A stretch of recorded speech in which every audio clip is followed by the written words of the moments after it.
Depois de libertar os filhos de Israel da escravidão no Egito, o Senhor ordenou que Moisés construísse um tabernáculo portátil, um tipo de templo para ser usado durante sua jornada pelo deserto. De seu ponto de vista, eles tinham deixado o Egito sob a liderança de Deus, receberam a sua lei e a primeira coisa que teriam de fazer seria construir aquele santuário portátil. É um meio pelo qual alguém se comunica com Deus. Chama-se templo de reunião ou templo de conselho. Vocês devem lembrar que Moisés foi ao tabernáculo para receber revelação de Deus. O tabernáculo de Moisés foi construído com os materiais mais refinados, preciosos e caros disponíveis na época. O tabernáculo era em grande parte simbólico e era o protótipo dos grandes templos construídos posteriormente pelos reis de Israel.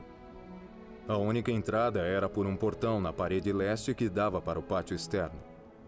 Ali na frente, na tenda do tabernáculo, as ofertas queimadas eram oferecidas ao Senhor no altar do sacrifício e os sacerdotes se lavavam na pia para se prepararem para os ritos do templo. O propósito da pia era garantir que os sacerdotes lavassem ritualmente as mãos. Para realizar os rituais, mesmo tendo tomado um banho antes de ir ao templo, era preciso lavar as mãos como parte do processo, e a propósito, os pés também. Havia vários tipos diferentes de sacrifício, mas o sacrifício principal era o de expiação, para que ocorresse uma reparação para com Deus. A pessoa que trazia o sacrifício, o animal a ser morto, impunha a mão sobre a cabeça do animal que representava seus pecados. O sacrifício é um símbolo, à semelhança do sacrifício final do Salvador Jesus Cristo, no qual ele derramou seu sangue para benefício de todos nós. O efeito redentor do sacrifício, conforme manifestado em Cristo, é que ele se torna, por assim dizer, o sumo sacerdote que representa toda a família humana.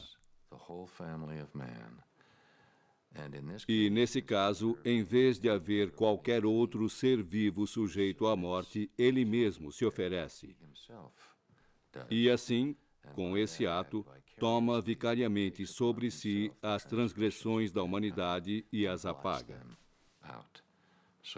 Por esse motivo, ele é o Redentor, aquele que expia, o Salvador na linguagem cristã, tornando possível toda uma nova vida na presença de Deus.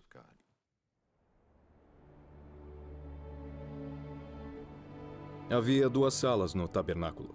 A primeira sala era chamada de santuário e continha 3 objetos sagrados: o menorá, o pão da propiciação e o altar do incenso. O menorá simbolizava a presença divina como luz. Vemos aqui o conceito de que há uma luz que precisa estar acesa o tempo todo. O simbolismo é a luz de Deus. Esta é a sua casa, este é o lugar em que ele se encontraria com seu povo. E a luz seria essencial a esse simbolismo. Havia o que eles chamavam de pão da propiciação. Os israelitas sabiam que Deus não comia, mas ao lhe ofertarem aqueles belos pães, que no final eram dados aos sacerdotes, era como se mostrassem que desejavam oferecer o seu melhor alimento a Deus. Havia 12 pães e suponho que também representavam as 12 tribos de Israel. As ofertas de incenso também faziam parte dos rituais de todas as religiões antigas do Oriente Médio.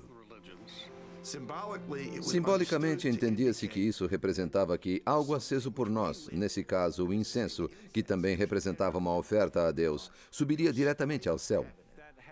Isso encerrava um certo simbolismo de que as orações ali oferecidas subiam ao céu, aos ouvidos de Deus. Ele dava um aroma agradável ao céu. É uma boa dádiva para se oferecer a Deus. Ouro, incenso e mirra. Não queimamos incenso em nossos templos modernos, mas são feitas orações nos templos com a intenção de que também atingirão a presença de Deus e serão respondidas. Havia no templo uma cortina em particular, ou véu, que separava o lugar santíssimo do restante do templo. O véu do templo também é simbólico, porque aquele fino véu era a única coisa que separava a pessoa do lugar santíssimo.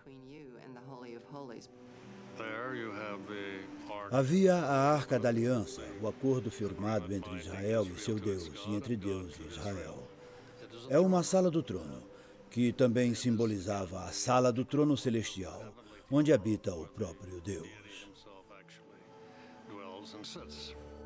Dentro da Arca da Aliança eram guardados outros objetos sagrados, inclusive as tábuas de pedra da lei dadas a Moisés no Monte Sinai. Essa sala representava estar na presença de Deus, e as tábuas da lei relembravam constantemente a Israel que sua volta a Deus dependia da obediência às suas leis.